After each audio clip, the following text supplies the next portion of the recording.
Hey everybody, it's Chainsaw Reacts back once again, another reaction for you guys. Today, guys, of course, we're continuing the journey of X-Men Evolution. This is Season 2, Episode 6, Adrift. Now, I like that title because I really don't know what it's referring to, so it really can mean many of things in terms of what it's referring to. So I'm curious to see what's going to happen, because last week's episode, which I actually watched right before this one, I'm having to film a little ahead here, was The Beast of Bayville. Very clear on what that was about, which of course was about Hank McCoy, everything, and him turning into the Beast for the first time, and now him being a teacher essentially at the school now, the X-Mansion. That title pretty much gave it away in terms of what it's about. But Adrift here, this episode, I have no clue. No idea who it's referring to. Could be referring to a new mutant, a mutant that we know or a villain or something that's adrift in some capacity. Like, I have no clue. It could be something else entirely. I have no idea. And that's the beauty sometimes of these titles. Now, I'm really enjoying X-Men Evolution. I'm loving the fact that Season 2, of course, as Season 1 was kind of building the foundation of the show, Season 2 is just expanding on a lot of things and giving us some really cool things. And the fact that they had teased and introduced in Episode 2 of Season 2, Beast, and then we got to Hank and everything and him turning into the Beast for the first time in the last episode was really cool. So I'm liking what the show's doing, where it's now, it doesn't have to worry about establishing characters per se. Of course, the new ones, yes, but all the other ones like Cyclops, Jean, like we don't have to really establish them. Now we can just expand upon their characters and expand upon storylines, because now we know these characters for the most part. So that's really cool. So here we go, guys. Let's jump into it now. Let's see if I'm right or wrong. I really don't have any idea what this episode's about. We're going to dive in. Adrift. Let's go. Oh my God. That was fast. Well, a winter storm warning has been issued for the Hawaiian Islands. 15-footers, easy. Maybe 20. How's the feed, bro? Clear video and audio on this end. Oh, so he's there. Okay, I'm about to say. Alex, weather's turning against us. Oh, he's cool. He's cool. Oops. Alex!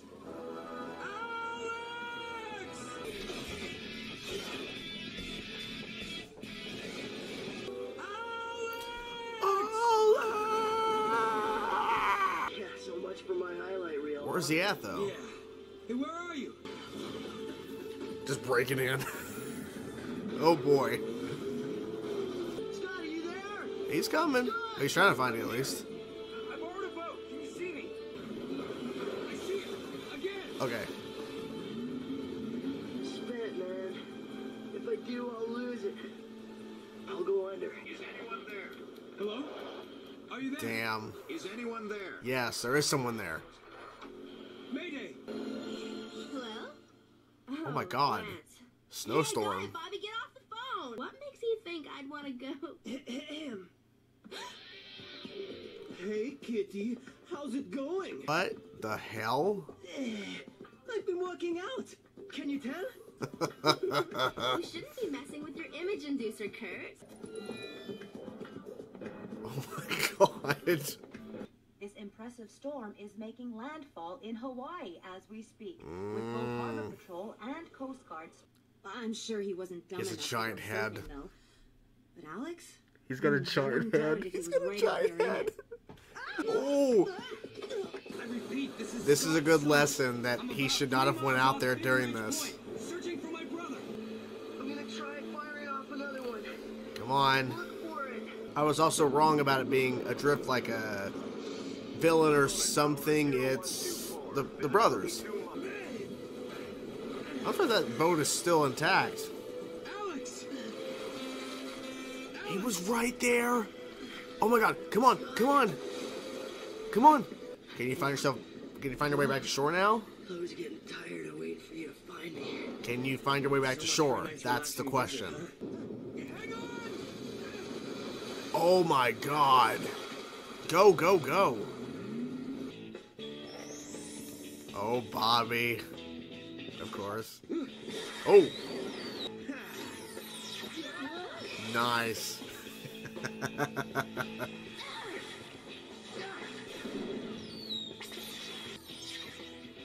This is how you have a snowball. Oh my God, really? Like I said, I'm still surprised the boat is still functioning at this point. And I had to say it. Yep, it's out of gas. Jesus Christ. I think that was the same shot they used earlier, just switched or flipped. Oh my God. Hello? There you go. God, the waves are gigantic. Jesus Christ. Scott! Scott, where are you? This is bad, man. Goodbye, boat. That Scott stole, by the way. Not a good thing. Oh my God, they're gonna get slammed again. Jesus. This is not over. I'm serious. I mean, I just filed to have my last name changed back to Summers. Aw, that's nice. You've been in the water longest. You're going up first. But No buts. Brother rule. Exactly, something's gonna happen. And usually send someone down with the rescue thing, yeah.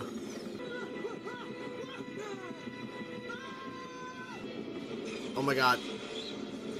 Ooh. what? Take the harness off, idiot.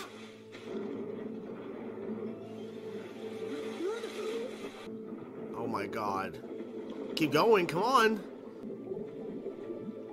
Saved him. That's good. Jesus. That was close. A cutter should be locking onto our position. Yeah, but I don't see those boys. The rescue chopper went down. No Yep. word on Scott or Alex. Can she help with the storm? Can Storm help with the storm? What are those? Tornadoes? Funnel clouds. I am so out of it. Hold on a little. Come on. Like I said, can Storm help with the Rescue chopper storm? could be here any minute. Oh, well, they got saved. They're still up there somewhere. Okay, here we go. Come on. We better move quickly. Oh my God. It's getting worse. How can you can't swim to that though. Oh my God, this is getting crazy.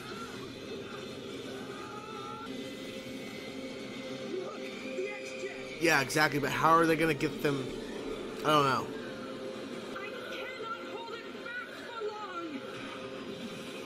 Come on, come on. I like that shot of Storm, that's cool. That's it. Just a little further. Come on, pull them up, come on. Damn. Good job, Storm. Are they all right? Yes. They're gonna be fine. And contact search and rescue and let them know the boys are safe. Good. They need to know. Oh, going above the storm, okay. I can see now that teaching mutants will require entirely different skills. Yes. I've repaired your image inducer.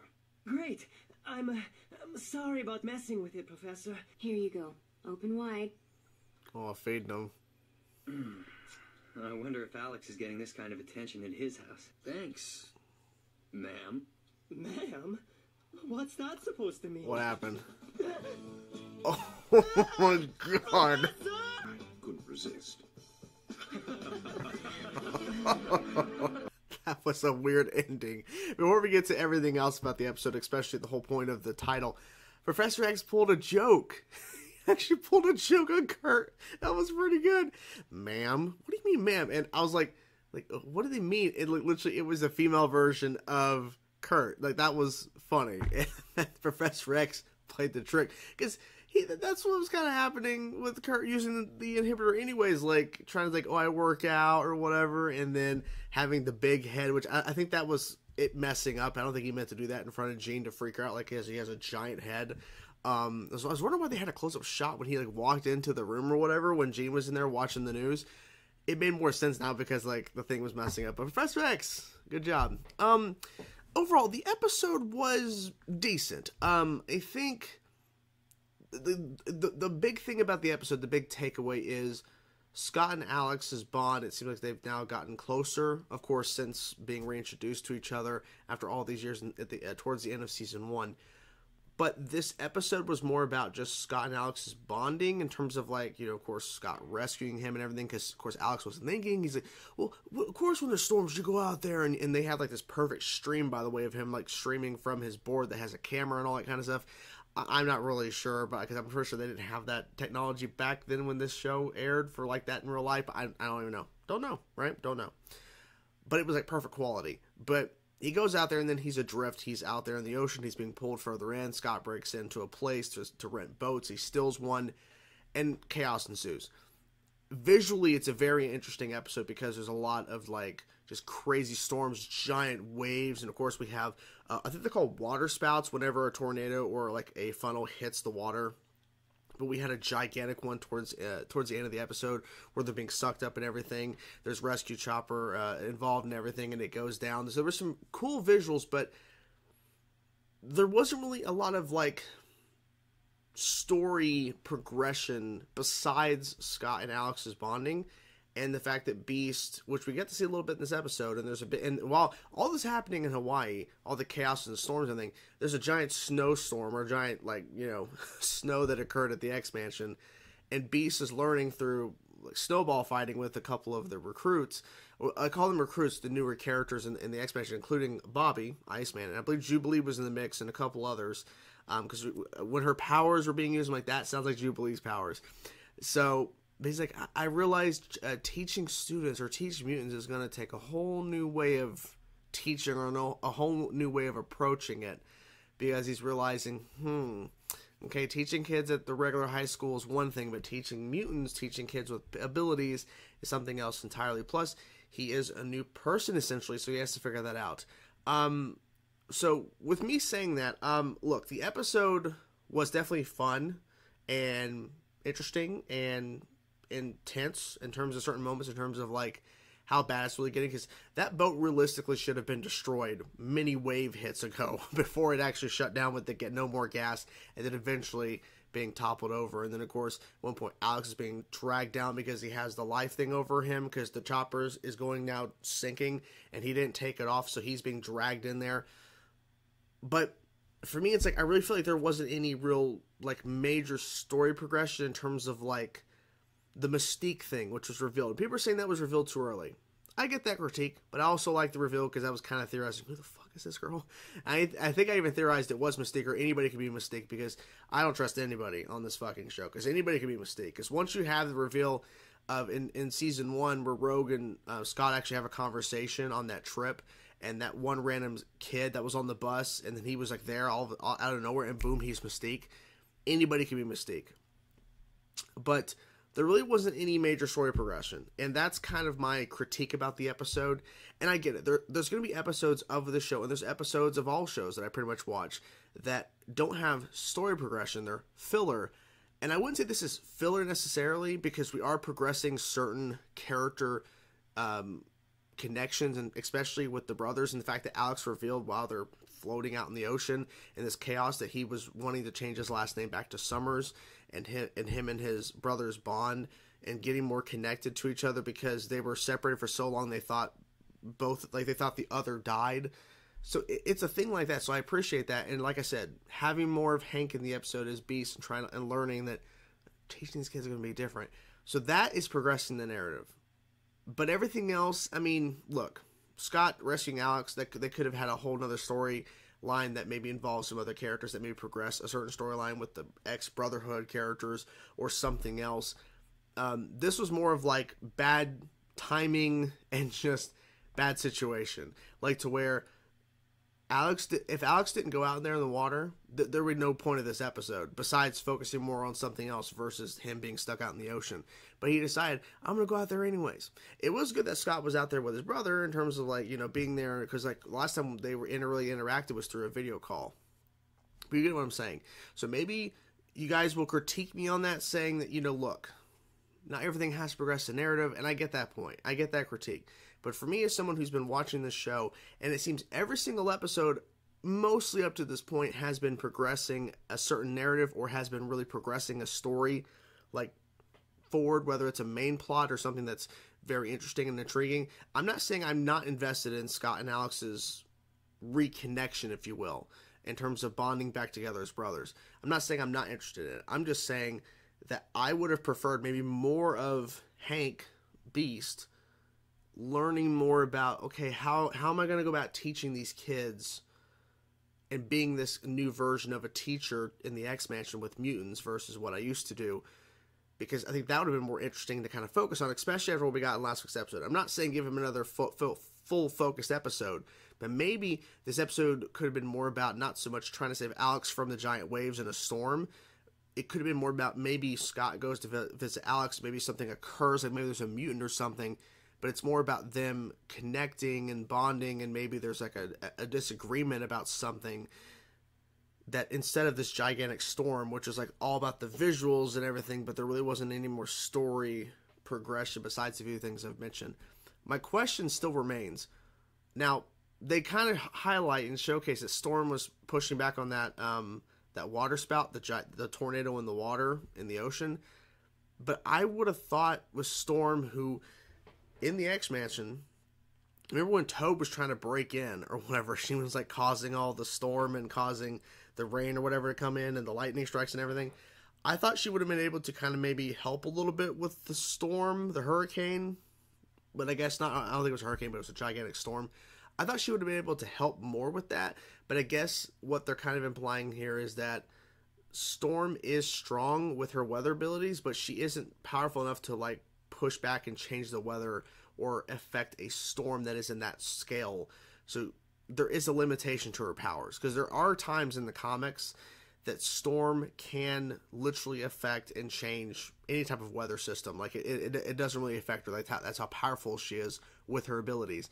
In this instance, I think they're giving her limits so that in the case of like this storyline here, this episode, she couldn't just, fly over there in the X-Jet and all of a sudden make it disappear and everything's sunshine and rainbows, and they can find Scott and Alex and save them quicker and easier.